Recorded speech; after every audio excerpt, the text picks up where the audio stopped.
신앙생활을 하면서 우리에게 주어지는 여러 가지 이 신앙적 실천 중에 가장 어려운 한 가지를 꼽으라면 여러분은 무엇을 꼽으시겠습니까? 뭐 예배를 참석하고 뜰 모임을 하고 또 여러 가지 성경을 읽고 기도하고 찬양하는 일은 그나마 따라가면서 버틸 수 있는데, 우리가 어쩔 때 좀 부담감을 느끼고 그것으로 말미암아 마음이 상하는 경우가 있어요. 그게 언제예요? 그렇죠. 예, 아무도 안 하지만 혼자 하는 거예요. 그렇죠.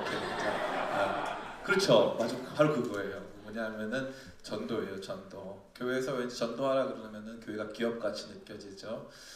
교회에서 전도하라 그러면 뭔가 우리 교회가 지금 비본질적인 무언가를 시작했나 보구나. 우리 교회가 지금까지 건전하게 잘 왔는데 갑자기 전도에 대해서 열을 올리기 시작하고 교회 대형화를 추구하면서 유한 목사님도 조금씩 타락하나 보다, 이런 생각들을 하기 쉽습니다. 전도에 대해서 우리가 갖고 있는 이미지가 그런 것이죠. 나는 전도하고 싶지 않은데 계속적으로 교회에서 어떠한 압박, 보이지 않는 여러 가지 우리를 향한 여러 가지 강력한 도전들로 말미암아 전도하는 일 자체에 대해서도 우리가 약간 부정적으로 여기고, 또 가뜩이나 전도도 못하고 또 누구한테 말도 잘 못하겠는데 그럼에도 불구하고 또 하라고 하니까 또 여러모로 마음의 불편함을 느끼고 있는 것이 오늘날 우리의 현실이 아닌가 하는 생각이 많이 듭니다. 예전에는 캠퍼스마다 복음을 전하는 사람들이 상당히 많이 있었어요. 특별히 CCC를 중심으로 해서 사형리라고 하는 작은 책자를 이용해서 복음을 전하곤 했어요. 그래서 다가가서 당신을 향한 하나님의 큰 뜻이 있다고 이렇게 말하면서 이제 시작하는 사형리 복음도 전하고 하는 일들이 있었는데, 요즘은 그러한 걸 보기가 쉽습니까? 어렵습니까? 예, 매우 어렵습니다. 신대원 3학년 때 되면요, 전도 실습이라는 게 있어요. 전도 실습. 이상한 실습이 다 있죠. 예. 전도 실습이라고 있어가지고 저희를 이제 인근에 이제 위치한 대학교로 저희를 보내요.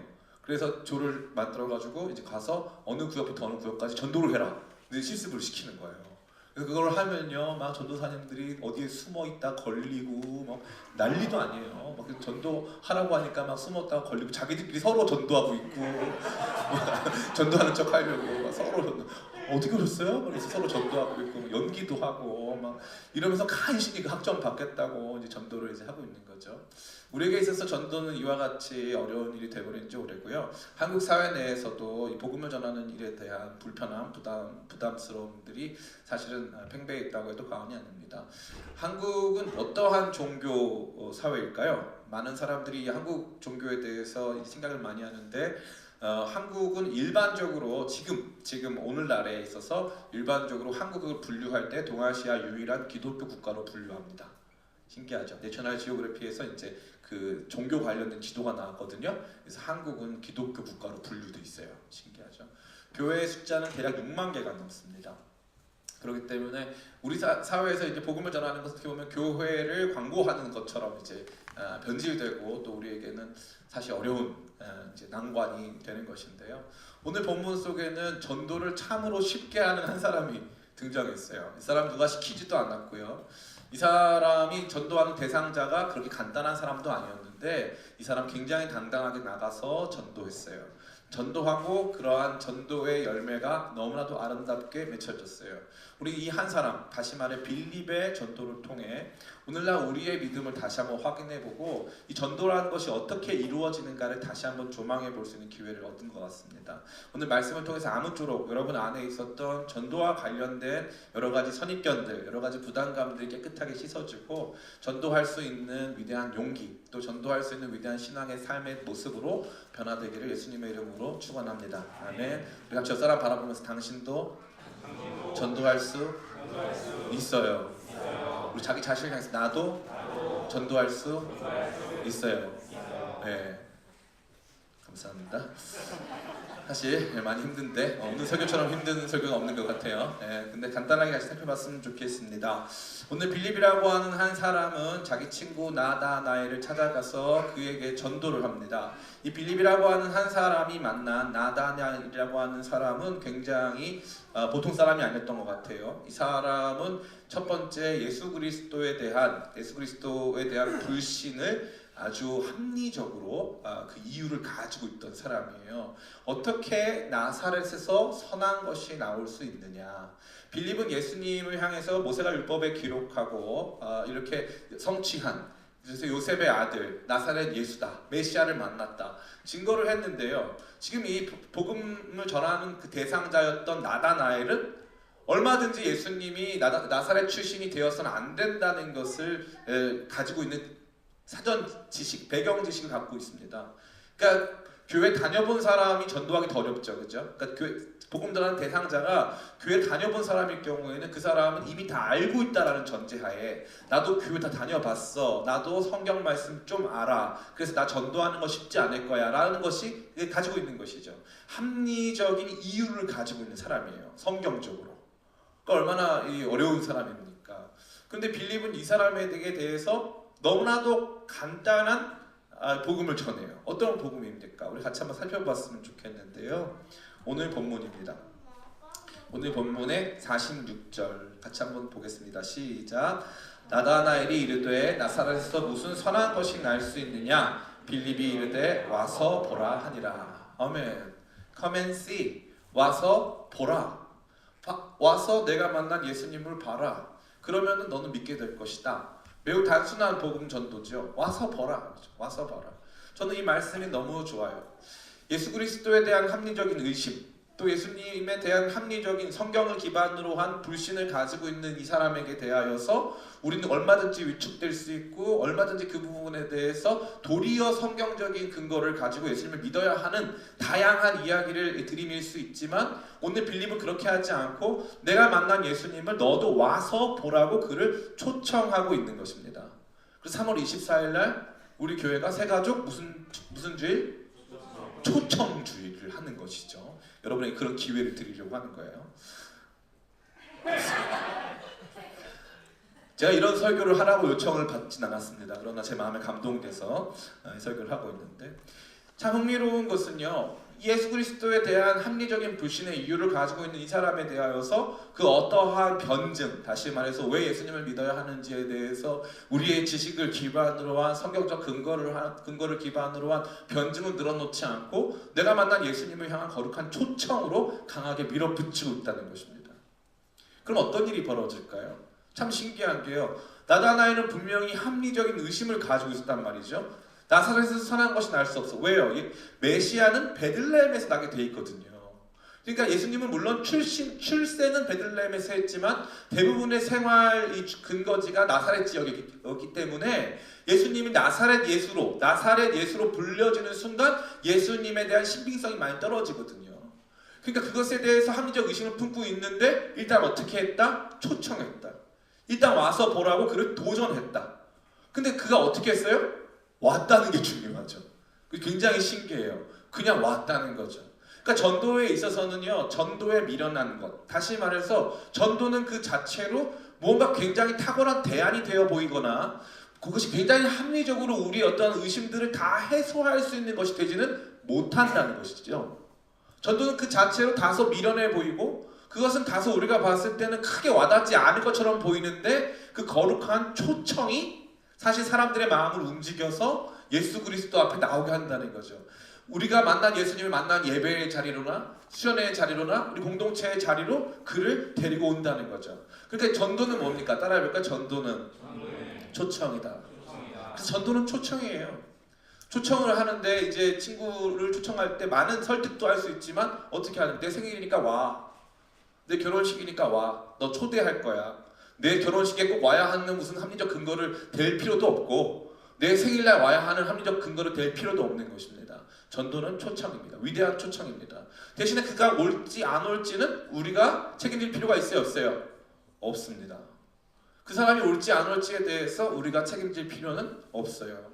중요한 것은 그 위대한 초청을 지속적으로 하고 있는가 그렇지 않은가 하는 것입니다. 저는 우리 교회 안에 그런 전도 대장들을 많이 만나요. 전도 대장들의 특징은 따라해볼까요? 상처받지 않는다. 전도에 있어서 제일 중요한 요소가 뭐냐면 상처받지 않는 거예요. 그 사람이 와서 나 그 사람하고 별로 안 친한데 내가 그 사람 챙겨줘야 될 것 같고 그 사람 챙겨주다 보면 또 이런 문제가 발생하고 그 사람이 좀 까다롭고 못생기고 인기가 없어서 또 외롭게 있으면 또 내가 그 사람도 어떻게 해줘야 되고 그런 생각한다 안 한다? 안 하는 거예요. 위대한 초청. 내가 만난 예수님을 너도 만났으면 좋겠어 라고 생각하고 그저 위대한 초청을 하는 것에 불과한 것입니다. 이러한 위대한 초청을 받은 한 사람 나다나엘은 예수님께 나아가기로 결정합니다. 그는 아마도 합리적인 의심을 가지고 예수님께 나와왔기 때문에 예수님을 직접 보고 예수님이 어떠한 사람인지 만나보고 또 예수님에게 여러 가지 질문을 통해서 합리적인 의심들을 해소하고 그 예수님을 믿으면 믿고 아니면 말자 하는 마음으로 아마 나왔을 거예요. 그는 예수님을 보기 원했죠. 와서 보라 했으니까. 근데 참 재미있는 게 있어요. 그게 무엇입니까? 물론 저만 재밌지만 그건 상관없어요. 우리 47절 말씀 같이 한번 읽어보겠습니다. 시작. 예수께서 나다나엘이 자기에게 오는 것을 보시고 그를 가리켜 이르시되 보라 이는 참으로 이스라엘 사람이라 그 속에 간사한 것이 없도다. 아멘. 분명히 나다나엘이 예수님을 보려고 왔단 말이죠. 예수님이 대상이고 나다나엘이 주체였어요. 예수님이 평가 분석의 대상이고 평가 분석의 주체가 나다나엘이었단 말이죠. 자기가 가지고 있는 배경 지식으로 합리적인 의심으로 예수님을 평가 분석해서 예수님을 믿을지 안 믿을지를 결정하는 존재는 나다나엘이었어요. 신기한 건 뭐예요? 나다나엘이 봤어요? 예수님이 나다나엘을 봤어요? 예수님이 나다나엘을 봤어요. 나다나엘이 예수님을 평가했어요? 아니면은 예수님이 나다나엘을 평가했어요? 예수님이 나다나엘을 평가했어요. 보라, 그는 참으로 이스라엘 사람이로다. 그를 평가해 주셨어요. 너무나도 큰 충격이죠. 우리는 그 사람이 왔을 때 그가 느끼는 예수 그리스도, 그가 보게 될 예수 그리스도에 대해서 많은 생각을 해요. 그가 보게 될 우리 예배의 광경, 그가 보게 될 우리 목사님의 모습, 좀 부끄러울 수 있겠죠. 오늘 목사님 3월 24일만 다른 분이 하시면 안 돼요? 그래서 다른 분이 하는 거예요. 제가 잘렸어요. 외모 순으로 잘린 거예요. 주의 사도사님 다음에 저거든요. 그 다음에 이제 우리 김배강 목사님, 그 다음에 이제 한 분 남은 분인데요. 외모 순으로 잘렸어요. 청년 아니 앞에 무대에 홍대광 그 대광 큰 빛 아닙니까? 큰 빛이 와오는데 제가 오기엔 좀 그렇잖아요. 그래서 우리 이제 주의 전도사님이 하잖아요. 그래서 내가 전도할 전도 대상자가 어떠한 시선으로 기독교를 바라볼 것인가? 내가 전도할 전도 대상자가 어떠한 그들이 가지고 있는 배경 지식으로 기독교를 평가 분석할 것인가에 대해서 우리는 너무나도 많은 염려와 근심 속에 있다는 거죠. 근데 위대한 초청이 이루어지고 우리가 알 수 없는 어떠한 지점에서 그 케미가 폭발했는지 모르겠지만 그가 예수 그리스도께 남아오면 그가 예수님을 평가 분석하는 게 아니라 예수님이 그를 보시고 예수님이 그를 평가 분석하신다는 거예요. 이게 기가 막힌 거예요. 처음엔 내가 신앙을 평가 분석하는 줄 알았는데 아니라 시간이 가면 갈수록 신앙 안에서 내가 보이기 시작하고 신앙 안에서 예수님의 말씀이 내 안에 들어오기 시작하는 것을 경험한다는 거죠. 그러니까 위대한 초청, 우리는 그저 위대한 초청을 하는 것뿐이에요. 위대한 초청을 하면 그가 나오게 되고 그가 나오면 예수님이 그를 보시고 그에게 말씀하시는 거죠. 이게 참 기가 막힌 것입니다. 그 다음 무슨 일이 발생합니까? 참 흥미로운 부분이 저만 흥미로워가지고 이런 말 그만해야 되겠어요. 이제 뭐 참 흥미롭다는 둥 이런 말 할 때마다 고모해가지고요. 48절에 보니까 이 나다나엘 참 재밌는 사람이에요. 같이 한번 읽어보겠습니다. 48절 시작. 나다나엘이 이르되 어떻게 나를 아시나이까? 예수께서 대답하여 이르시되 빌립이 너를 부르기 전에 내가 무화과 나무 아래에 있을 때에 보았노라. 아멘. 참 재밌죠. 보라 참으로 이스라엘 사람이라 그 속에 간사한 것이 없도다 하니까 이 사람이 뭐라고 말해요? 저가 그런 사람인 줄 어떻게 아셨어요? 저 간사함 없어요. 저 참 어떻게 아셨어요? 이런 거죠. 어떻게 아셨어요? 참 신기한 겁니다. 그가 가지고 있었던 그의 내면 안에 있는 모습을 예수님께서 말씀하셨는데 그 뒤에 더 재미있어요. 어떻게 아셨는지를 물어봤는데 예수님이 네가 무화과 나무 아래에 있을 때 내가 너를 보았다 라고 말씀하셨어요.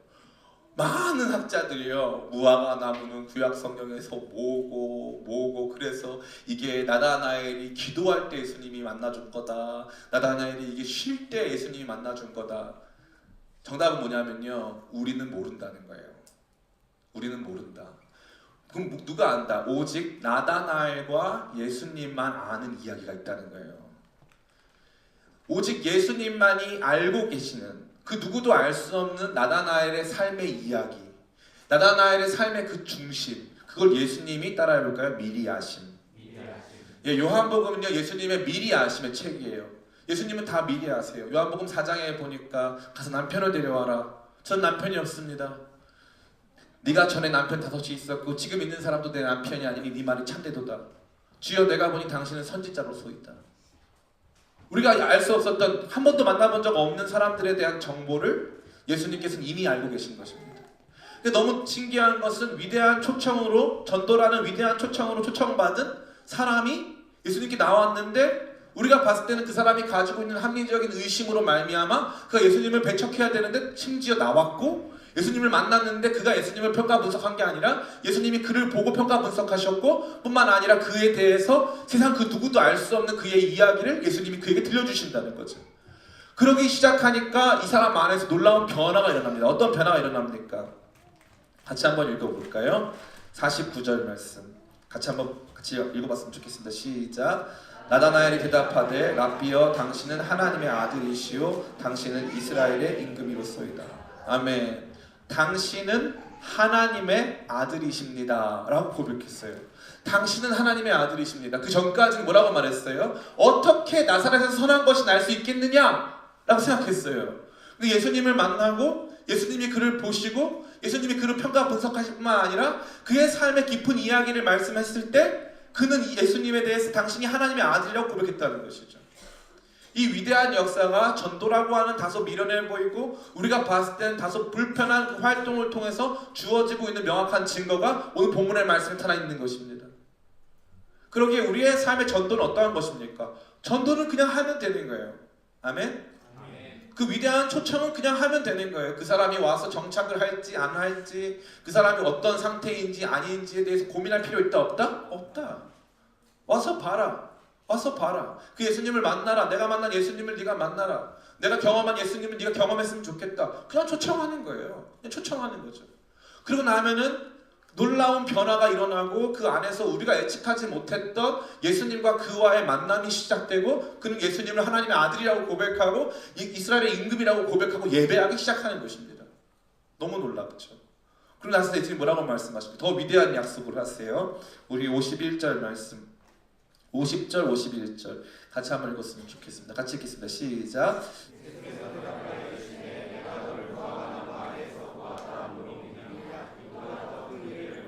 또 이르시되 진실로 진실로 너희에게 이르노니 하늘이 열리고 하나님의 사자들이 인자 위에 오르락내리락 하는 것을 보리라 하시니라. 아멘.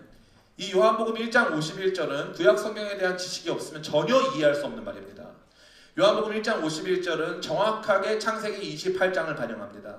창세기 28장에서 야곱이 들판에서 잠을 자고 있는데 꿈에 하늘에서부터 사닥다리가 내려오고 이 사닥다리 위에 하나님의 천사들이 오르락내리락하고 그 사다리 끝에 하나님이 계신 것을 야곱이 보았습니다. 그래서 예수님이 인자 위에 천사가 오르락내리락 하는 것을 너희가 보리라 말씀하신 이 내용은 예수님이 하늘과 땅을 연결하는 사닥다리가 되실 것을 말씀해 주시는 거예요. 그러니까 처음에는 우리의 삶의 과거, 우리의 삶의 현재의 어떠함을 예수님이 미리 아시고 말씀하신다는 사실에 놀라는데 나중에 보니까 더 큰 일을 보게 될 것이고 예수님을 통해서 우리가 하나님을 알게 된다. 하나님을 만나게 된다. 그분의 뜻을 알게 된다는 것을 예수님께서 궁극적으로 말해주실 것을 보게 된다는 것입니다. 우리가 시작한 전도인데 이 전도는 크고 위대하고 영광스러운 일들을 만들어서 다른 사람들까지 변화시키고 그의 삶을 예수님께로 돌이킬 뿐만 아니라 예수님 안에서 하나님의 영광을 보게 하는 일까지 만들어낸다는 것입니다. 무엇으로요? 한 번에 무모해 보이는 작은 초청으로. 작은 초청으로. 그 작은 초청이 만들어내는 위대한 역사가 너무나 많다는 겁니다. 저는 개인적으로 전도의 은사가 많을까요? 없을까요? 한번 말씀해 보세요.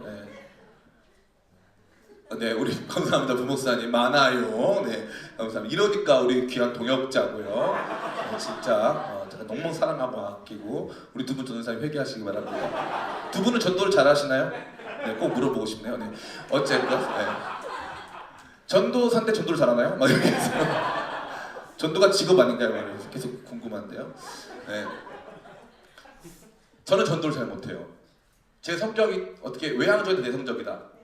내성적이다. 저는 그 대인기피증이 있고 히키코모리적이며 저는 거의 집안에만 있고 막 놔두면 물출하고 막 이런 성격의 소유자입니다. 전도를 거의 못해요. 거의 못합니다. 근데 전도를 못하는데 재미있는 건 가끔 전도를 하는데 전도를 하면 대박이 나요. 전도를 하면 걔가 막 하나님 만나고 영접하고 나중에 목사님 되고 막 그래요. 신기하죠. 저 그런 걸 많이 봤어요. 제가 봤을 때 얘가 절대 안 믿을 만한 애인데 어떨 때 이제 각오를 하고 준비를 한 다음에 이제 막 신앙적으로 제가 막 중무장을 해가지고 막 얼마든지 누구를 만나니까 다 이길 수 있다 이래가지고 전도할 때가 있는데 그때 대부분 실패합니다. 근데 괜히 한번 교회 한번 나와봐. 예수님 살아계셔. 하나님 살아계셔. 증거하면 너무 신기한 게 얘가 믿을 뿐만 아니라 하나님 만나고 체험하고 뒤집어지고 막 목사님 되고 막 그래요. 신기한 일이 벌어지는 거죠. 여러분들 다 전도 잘하세요? 그렇죠. 못하시는 분들이 많잖아요. 두려워하지 마시기 바랍니다. 위대한 초청. 주님은 여러분들이 가지고 있는 그 작은 이 복음의 작은 이 한 줄 문장 혹은 문장으로 표현할 수 없는 그냥 작은 그 초청 하나를 통해 한 영혼을 만나시고 그의 과거에 대해서 말씀해 주시고 그의 현재에 대해서 말씀하시고 그가 결국 예수님을 더 깊이 알게 될 것까지 다 말씀해 주신다는 거예요. 이 위대한 역사가 여러분의 작은 활동, 전도라고 하는 작은 헌신과 순종 속에서 이루어진다는 것입니다. 근데 여기서 중요한 포인트가 있어요. 그러면 어떻게 빌립은 이 전도에 대한 동기를 부여받게 되었는가? 이게 중요한 거 아닐까요? 그 작은 활동 하나를 하기 위해서 그거 하면 된다는 걸 알았어요. 그건 마치 뭐가 같냐면 다이어트를 하면 살이 빠진다 이런 걸 아는 것과 마찬가지. 제가 그걸 알까요 모를까요? 알죠. 제 바보가 이상 모르겠습니까? 제가 그걸 실천합니다 안 하니까? 안 하죠? 네. 아는 것과 실천은 완전히 다른 거거든요. 그러면 어떤 포인트가 우리로 하여금 거룩한 실천으로 나가게 하는가 하는 것이죠. 도대체 무엇이 저와 여러분을 이 작은 초청 하나로만으로도 얼마든지 주님은 구원하실 수 있다고 했는데 이 작은 초청 용기 내서 이 작은 초청을 하게 하는가? 이게 포인트라는 것입니다. 우리는 그렇다면 빌립과 예수님이 만난 장면을 보지 않을 수 없습니다. 43절 같이 한번 읽어봤으면 좋겠어요. 같이 한번 읽어보겠습니다. 43절 시작. 이튿날 예수께서 갈릴리로 나가려 하시다가 빌립을 만나 이르시되 나를 따르라 하시니. 아멘. 굉장히 중요한 말씀이에요. 자, 빌립에 앞서서 베드로와 안드레가 예수 그리스도를 만납니다. 베드로와 안드레는 굉장히 재밌는 게 안드레는 세례 요한의 증언 때문에 예수님을 따라갔고요. 베드로는 안드레에 의해서 예수님을 따라갔습니다. 여기 보면 요한복음 1장은 증인의 장이에요. 다시 말해서 참 빛이 있었고 그 빛의 증인인 세례 요한이 있었고 세례 요한의 증언을 받고 안드레가 예수님을 따라왔고 그 안드레의 전도를 받고 베드로가 예수님을 따라왔어요. 그리고 나다나엘은 빌립의 전도에 의해서 예수님을 따라왔어요. 그러면 예수님의 직접적인 음성을 듣고 예수님을 따라온 첫 번째 제자는 누구다? 그렇죠. 빌립 한 사람이에요. 빌립은 참 빛을 경험한 거예요. 증인에 의한 빛도 굉장히 중요한 빛이고 의미 있는 빛이어서 그 빛만으로도 얼마든지 예수님을 따라갈 수 있어요. 그런데 이 빌립만큼은 예수님을 친히 만나서 예수님이 친히 만나주셔서 그에게 나를 따라오라고 말씀하셨어요. 그리고 나서 그가 가진 확신의 깊이가 얼마나 큽니까? 우리 같이 한번 말씀을 읽어봤으면 좋겠는데 45절 같이 한번 읽어봤으면 좋겠습니다. 시작. 빌립이 나다나엘을 찾아 이르되 모세가 율법에 기록하였고 여러 선지자가 기록한 그 일을 우리가 만났으니 요셉의 아들 나사렛 예수니라. 아멘. 모세가 율법에 기록하였고 모든 선지자가 기록한 율법과 선지자는 구약 성경 전체를 대표하는 용어입니다. 그래서 율법과 선지자는 다른 말로 하면 구약 성경을 말하는 거예요. 예수 그리스도를 만난 다음에 구약 성경을 봤더니 예수 그리스도께서 구약 성경의 모든 예언을 성취하신 것을 보게 된 것이죠. 순서가 반대예요. 물론 구약 성경에 대한 기본적인 지식이 없으면 불가능합니다. 그러나 구약 성경을 더 깊이 연구해봤더니 예수님이 보이는 게 아니라 예수님을 만나보니까 구약 성경이 뚫리더라 하는 거죠. 이게 매우 중요한 문제입니다. 예수님을 실제로 만나고 체험하고 그분 안에서 진리를 발견하고 그분 안에서 구약 성경의 말씀이 하나하나씩 성취된 것을 경험하면서 그는 강한 확신을 갖게 됐어요. 그래서 얼마든지 나다나엘이 배척할 것을 알면서도 불구하고 요셉의 아들 나사렛 예수니라. 나사렛에서 무슨 선한 것이 날 수 있느냐. 구약 성경에 의한 가장 기본적인 합리적 의심을 자아내는 그 말 앞에서도 그는 부끄러워하지 않습니다. 왜요? 예수님 만났기 때문에. 그러니까 전도라고 하는 가장 단순하고 우리가 봤을 때는 별거 아닌 것 같아 보이는 이 행동 하나를 하기 위해서 우리가 빌립과 같은 전도자가 되기 위해서는 따라해볼까요? 예수 그리스도를 인격적으로 만나야 한다. 가장 중요한 겁니다. 예수 그리스도에 대한 인격적인 만남이 없이는 전도를 할 수가 없어요. 예수 그리스도에 대한 인격적인 만남을 통해 구약 성경의 말씀이 하나하나 이루고 성취되는 것을 보지 않고서는 사실 우리의 전도, 물론 전도 자체로 하나님께서 얼마든지 역사하실 수 있는데요, 우리 자신이 그 전도를 기쁘고 즐겁게 할 수가 없는 것입니다. 저는 개인적으로 떡볶이를 굉장히 좋아합니다. 떡볶이를 굉장히 좋아하고 쌀떡볶이를 좋아하며 국물이 별로 없는 내용의 떡볶이를 굉장히 좋아하는 타입이에요. 어느 날 버스를 타고 가는데 여학생 둘이서 대한민국에서 제일 맛있는 떡볶이에 대해서 이야기를 나눴습니다. 저는 그러한 떡볶이를 알고 있기 때문에 그 두 지체가 나누는 대화에 대한 상당한 불편함을 가지고 있었어요. 그래서 저 자신을 계속 억누르다가 말을 하지 않을 수가 없습니다. 저 학생, 지금 나누는 대화의 내용을 보니까 지금 어디 성북구에 위치한 어느 떡볶이집 얘기를 할 것 같은데 학생이 놀라는 거예요. 어떻게 하셨어요? 거기보다 더 맛있는 집이 있어. 그러니까 학생들이 진짜요? 누가 저한테 시켰어요? 안 시켰어요? 안 시켰어요. 굳이 제가 오지랖이 태평양 진짜 굳이 막 그 꼰대 오지랖을 부려가면서까지 사람들한테 배척받을 걸 알면서도 나중에 이 얘기를 했다가는 하여간 저 목사님 오지랖하고는 이런 욕을 먹을 걸 알면서도 제가 한 이유는 뭡니까? 만났잖아요. 전 세계에서 제일 맛있는 떡볶이 난 알잖아. 난 만났잖아. 만났으니까 말할 수밖에 없잖아요. 그죠? 말할 수밖에 없어요. 진짜로 말할 수밖에 없어요. 내가 알고 있는 너무나도 중요한 이야기가 있다. 사람들은 모른다. 이거 정말 최고다. 너무 맛있다. 너무 대박이다. 그럼 다 데려가는 거예요. 인스타그램에 왜 올립니까? 뭐 3대 천왕 이런 거 왜 찍어요? 너무 맛있고 이거 다 알아야 되는 거고 막 보여주고 싶고 막 자랑하고 싶고 그 이유가 어딨냔 말이죠. 그 위대한 행동입니까? 그렇지 않죠. 굳이 왜 사람들한테 그런 말 왜 합니까? 내가 만났잖아요. 내가 경험했잖아요. 내가 알게 됐잖아요. 내가 이해가 됐잖아요. 내가 그것을 체험했잖아요. 그러니까 말하는 거잖아요. 그러니까 오늘날 우리 한국 교회 안에 이 전도라는 거 하는 이 내용이 우리가 불편하고 이 내용이 우리 가운데서 온전히 받아들여지지 않고 여러 가지 선입견을 뒤덮여서 이 부분들에 대해서 순수한 마음을 잃어버린 그 중요한 이유가 뭐냐 하면 우리가 예수 그리스도를 만나는 체험이 너무 적다는 거예요. 예수 그리스도를 만나는 체험이 너무 적고 그것이 갖고 있는 그 가치를 알지 못하니까 자꾸 팔리지도 않는 물건 영업하라고 보내는 부자님 같아 보이는 거예요. 김배강 부장님, 우리 김배강 목사님. 우리 너무 부자같이 생기셔가지고 저도 그런 마음 드는 거예요. 왜 그렇죠? 우리는 경험이 없거든요. 우리도 잘 모르겠거든요. 나도 감격이 없거든요. 어떻게 가서 전합니까? 감격이 없는데. 그 전화라고 그러면 부담스러운 거죠. 막 이름을 막 적어내래요. 막 지금 얼마 되지도 않았는데 1분 만에 시간 더 드릴까요? 아니 시간을 뭐 100만 분이라도 못 적겠어요. 사람이 없어가지고. 근데 막 이름 막 적어내래요. 못 하겠는 거죠. 왜요? 내가 모르겠으니까요. 내 안에 감격이 다 식어버렸잖아요. 내 안에 감동이 다 식어버렸잖아요. 그러니까 안 되는 거예요. 잘 보세요. 정리할게요. 전도는 매우 단순하다고 그랬어요. 초청이라고 그랬어요. 초청을 합리적으로 설명할 필요 없어요. 올 거면 오고 안 오면 안 오면 돼요. 초청을 하면 돼요. 그죠? 초청을 하면 예수님이 알아서 하시겠대요. 나다나엘이 합리적 의심을 가지고 와도 소용없어요. 예수님이 보시고 그를 평가하시고 그에 대해서 말씀하시고 그가 앞으로 경험할 걸 말씀하셔서 그로 하여금 예배 받으실 것이고 그로 하여금 예수님을 믿게 하실 거예요. 그 예수님이 하실 일이란 말이에요. 우린 초대만 하면 돼요. 근데 그걸 왜 못하냐고요. 내가 그거 감동이 안 되니까. 내가 그 내용 안에서 은혜를 받지 못하니까. 내가 그것으로 충만하지 못하니까. 내 안에는 세상 이야기밖에 없거든요.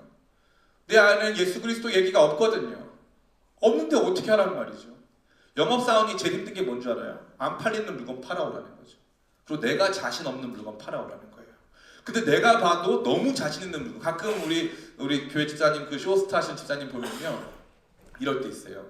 본인이 봐도 이 상품이 너무 대박이면 먼저 본인이 사요. 많이 사. 그래가지고 선물도 막 주고 막 그래요. 너무 좋으면. 너무 좋은 본인이 사는 거예요. 본인이 먼저. 그러면 그 물건 팔 때 힘들까 안 힘들까? 안 힘들어요. 너무 좋거든요. 너무 좋거든요. 안 힘들어요. 그런데 문제가 뭐예요? 내가 그 물건의 가치를 몰라요. 내가 그 물건의 가치를 모르면 팔기 힘들어요? 안 힘들어요? 힘들어요. 못 팔겠어요. 너무 힘들어요. 전도가 여러분에게 왜 힘들어요? 내가 가치를 모르니까, 예수님 가치 모르니까. 제가 제일 안타까운 건 뭐냐, 우리 기쁨의 교회가 벌써 4년을 지났고, 우리 교회 안에서 여러분은 그 지난 유튜브 너무 목사님들 춤추는 동영상만 보지 마시고, 유튜브 그 설교 영상이 다 맥락이 있고 막 시리즈가 얼마나 뭐 복음과 율법 막 이런 위대한 시리즈, 막 치료자 예수님 막 이런 위대한 시리즈들이 막 즐비합니다. 우리가 믿는 것 막 이런 시리즈들이 막 많아요. 근데 그런 거 막 아무도 안 봐. 목사님 춤추는 거, 김배강 목사님 춤추는 거 막 이런 거 보고 막 이런 거만 막 좋아하고 막 좋아요 누르고, 설교에 좋아요 누르는 청년이 아무도 없어. 좋아요가 없어, 좋아요가. 그게 화가 나요. 싫어요? 그래도 싫은 건 아니잖아. 싫어요 누르든가. 좋아요도 안 누르고 싫어도 안 누르고 다 봤으면서 그게 좀 아쉬워요. 4년이나 지났는데, 4년 지나는 동안 복음에 대해서 얼마나 많이 설명하고 얼마나 많이 나눴는데도, 또 여러분 중간중간 체험했는데도 우리 안에는 여전히 이 복음에 대한 감동, 감격이 없이, 우리를 만나주시는 주님에 대한 체험이 없이, 그래서 그 주님께서 구약 성경을 완전히 성취하셨다는 거룩한 감격 없이 우리 자신이 설득되지 못한 채 있기 때문에 작은 초청 하나, 주께서 원하시는 정말 작은 초청 하나. 저 보니까 우리 교회 너무 재밌는 게, 이번에 홍대광 씨 모시고 초청하는데 많은 분들이 홍대광을 모르는 친구들이 있어가지고, 우리가 처음에 예수님을 전도하다가 홍대광 전도를 하고 있다. 홍대광이 이런 사람인데 우리 교회 오는 거다. 그래서 막 하는데 저는 그 모습도 너무 귀한 거예요. 너무 귀해요. 한번 와보라고. 자기 속한 카톡방에도 올려보고, 욕먹을 거 뻔히 알지만 와보세요, 우리 교회에서 이런 거 합니다. 편안하게 던져보고 초청하고 얼마든지 할 수 있어요. 그 사람들 바보여서 그런 거예요? 그런 게 아니에요. 그 사람들에게 우리 교회는 너무 좋은 교회예요. 마치 제가 세상에서 제일 맛있는 떡볶이를 먹어보고 사람들에게 말하는 것처럼, 교회? 교회는 기쁨의 교회지. 기쁨의 교회 최고야. 이러한 마음을 가지고 있는 사람들이 우리 교회에 많습니다. 아멘. 많아요. 진짜 많아. 제가 그래요. 저 담임 목사 그만두고 성도하고 싶어요. 그럴까요? 네, 어떡하네. 진짜 저에게 있어서 그 정도로 기쁨의 교회는 좋은 교회예요. 진심으로. 우리 기쁨의 교회가 계속 이런 상태라고 된다면 저는 진심으로 담임 목사 그만두고 그냥 교회 청년하고, 여러분이 부담스러워하겠지만 저를 뭐라고 불러야 될지에 대해서, 저 사람은 제발 우리 뜰에 안 왔으면 좋겠다. 뭐가 됐건 저분의 신앙생활은 철저히 개인적으로 했으면 좋겠다라고 하는 그런 생각을 갖겠죠. 예. 제발 우리 뜰이 아니었으면 좋겠다. 너무 부담스러울 것 같아요. 뒤에 누가 어떤 분이 후임 목사 될지 모르지, 그분도 저를 부담스러워하겠죠. 그러나 저를 내쫓을 수는 없어요. 대한민국 최고의 교회가 기쁨의 교회니까. 저는 그렇게 믿어요. 저에게 있어서 최고거든요. 그 무엇과도 바꿀 수 없거든요. 복음도 마찬가지예요.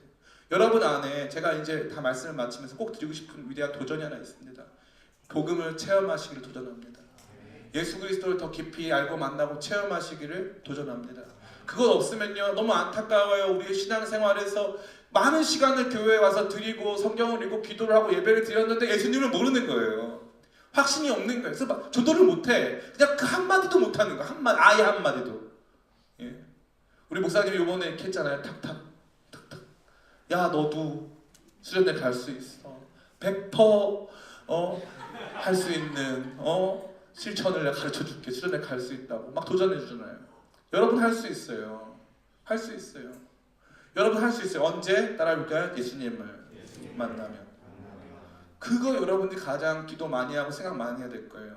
많은 분들이 막 얘기해요. 목사님 연애 어떻게, 연애 좀 그만 물어보세요. 저는 연애 무슨 론자다? 금지로.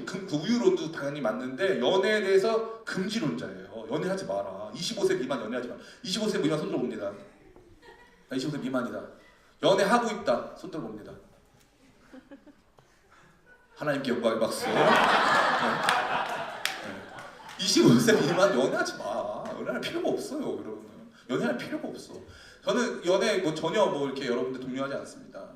근데 많은 분들이 어떻게 하냐면은 교회 나와서 목사님 크리스찬의 연애 생활, 크리스찬의 경제 생활, 크리스찬의 스포츠, 크리스찬의 문화 생활, 복음을 좀 만났으면 좋겠는데, 진짜 예수님 만나는데 여러분 좀 삶을 걸었으면 좋겠는데, 그거는 안 하면서 우리 교회가 좋은 이유는 이렇게 목사님이 어떻게 저렇게, 따라해볼까요? 우리 기쁨의 교회가 좋은 이유는 예수님 때문에.